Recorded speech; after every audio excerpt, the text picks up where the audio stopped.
Oh, Mari, nadalaw ka. Anong meron? Tagal mong di nagpakita ah. Anong balita dyan?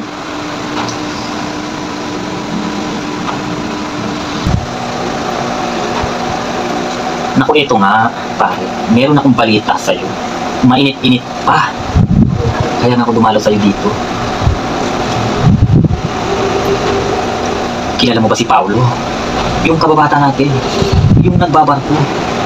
Yung asawa ni Katrina. Si Katrina, yung chef sa hotel dyan. Yung 5-star hotel dyan sa May Mata.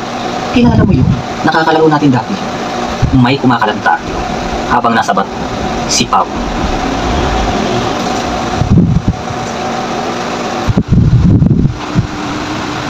Naku, Mari. Bingi ka. Pero pagdating sa chismis, malinaw yung pandinig. Sigurado ka ba dyan sa manabalitaan? Baka fake news yan. Pwede kang idemanda dyan. Paninirang puri yan, Mari.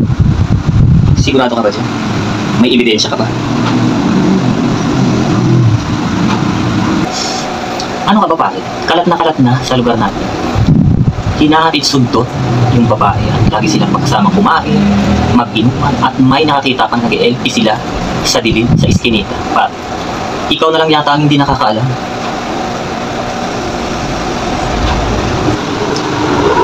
So, ang ibig mong sabihin, habang nasa barko si Paulo, is may kumakalantaryo doon sa babae.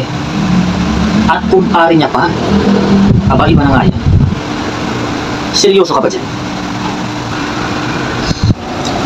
Ano ka ba, pare? Bakit ba masyado kang affected? Meron ka rin bang ibang kinakalantaryo? Nag-uusap lang tayo, relax ka lang. Uy, wala ah, grabe ka na. Hindi ako ganun. Loyal ako. Anyway, tama na nga yung chismis mo. Change topic tayo.